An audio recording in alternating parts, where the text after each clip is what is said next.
Hello everybody, welcome to another True Review. Today I'm bringing you Rockin' Racing Off-Road DX on the Xbox One.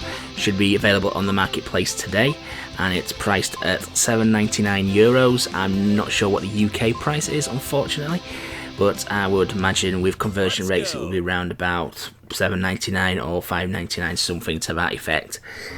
Now, it's a top-down forced 3D racer, much like the classic games Super Sprint, Championship Sprint, and more recognisably, Ironman Stewart's Super Off-Road Racer. As both those games, you drive around dirt tracks where mounds of earth form ramps and obstacles. Now, you boot the game up, you're presented with a championship mode which consists of 5 cups, each comprising of 4 races where you have to win a mini championship. Unfortunately, the 4 tracks in each cup are repeated with just various little changes in them, such as the start finish line may be changed and the direction you actually go around the track may also be changed. There may be a few obstacles put in and removed from the various different cups. Second play mode is time trial, where you have to just drive around the 4 tracks in each area as quickly as you possibly can. The other mode is a little bit strange. It's a training mode, it's classed as, but honestly you boot it up and you're just presented in an empty arena where you can just drive around doing whatever you want. It's just a very bizarre mode. It doesn't really teach you how to do anything, so not sure why it exists, or maybe it wasn't working properly, maybe a tutorial was supposed to pop up, but it's certainly not doing that at the moment. So you start off the race and you notice major problems straight away because your car seems to be made out of bouncy rubber. You hit the slightest bump and your car will do absolutely anything due to the really wonky physics that are going on in this game. You honestly feel like you had one of them bouncy balls as a kid and you just dropped it from the highest thing you could possibly think of. You honestly just touch a slight bump and your car will do anything. It will launch up into the air, turn around. When it hits the ground, it will just flip, face backwards, spin on the spot, get jammed on a wall, so you have to restart the entire championship.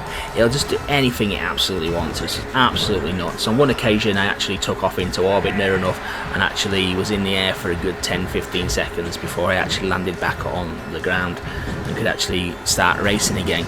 It's absolutely nuts. Now, the other problem with that is the AI. The AI has the same problems negotiating the track. At the start of the video you'll probably see the very first track of the game, which is an oval, and honestly the AI has so much difficulty just negotiating a basic oval. When it gets onto the more complicated tracks, it's absolutely horrendous. They're crashing into one another, they're going backwards, they're driving around the track the wrong way. It's just absolutely insane. It's just ridiculous. But I mean, at least it's consistent. I'll give it one thing, that they have the same problems that you have.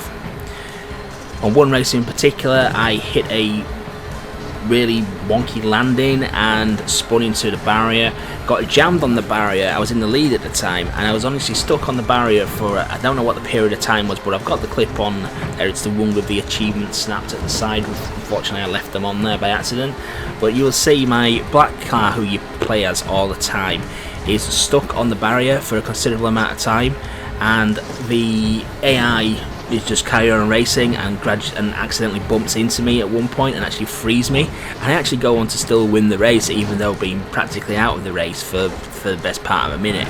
It's just absolutely insane, and only 3 racers finished that track. Just so, you imagine the AI has so much difficulty negotiating the track, the player stands very, very little chance whatsoever.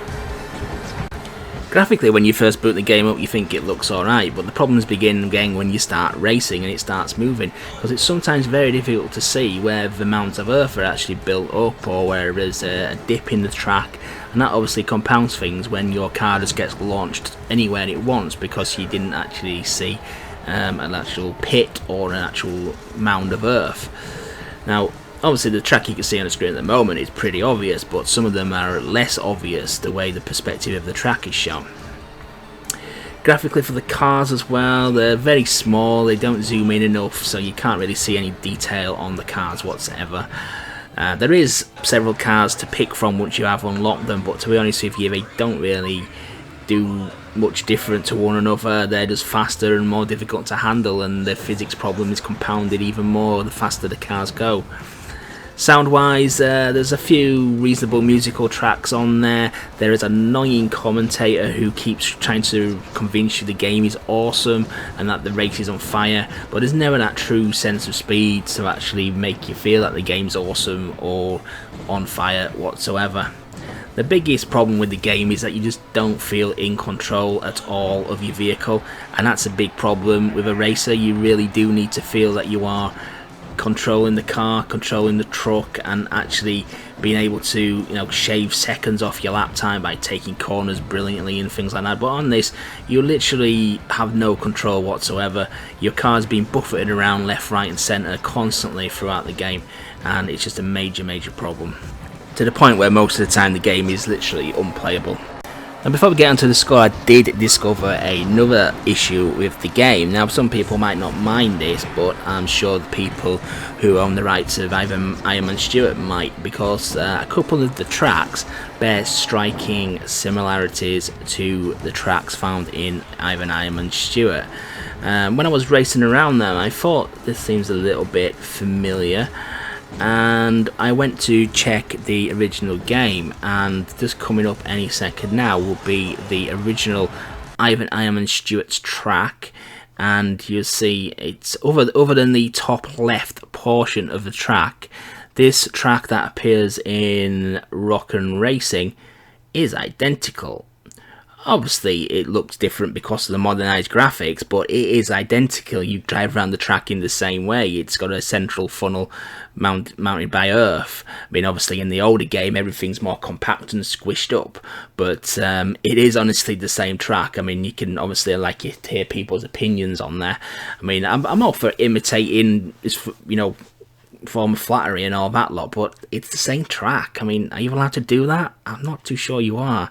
And then this is the second track. It starts off where you go to the left up a big mound of earth, and then you go through S-bends. Now this one you might say doesn't look the same, but it is. It's the same track. You start off, you go up a mound of earth, and then you've got S-bends that go around back to the start finish line. It's the same bloody track. The funny thing is, as well, with the original Ironman Stewart, the actual perspective problem which I mentioned about this game is not a problem, because in Ironman Stewart you can clearly see actually the mounds of earth, even though the graphics are more basic, which is a little bit amusing, but there you go. So on to the score then. Unfortunately, due to the major, and I certainly do mean major control issues, I'm only going to give this a 2 out of 10. You shouldn't be battling just to keep control of your vehicle, and in a game where it's supposed to be rocky, it's supposed to be a bumpy racing game, your physics need to be spot on and not get sent into orbit every time you go over the slightest little bump. It shouldn't be like that, so unfortunately 2 out of 10 is all I can give this game. So if you like that review, guys, please remember to leave a comment, especially on the track issue, shall we call it, and let me know what you think about that. And if you wish, please follow me on my social media pages, which are also linked below, as it helps me build the channel and get these reviews to you as quickly as possible. So thanks for watching, and thanks for your continued support.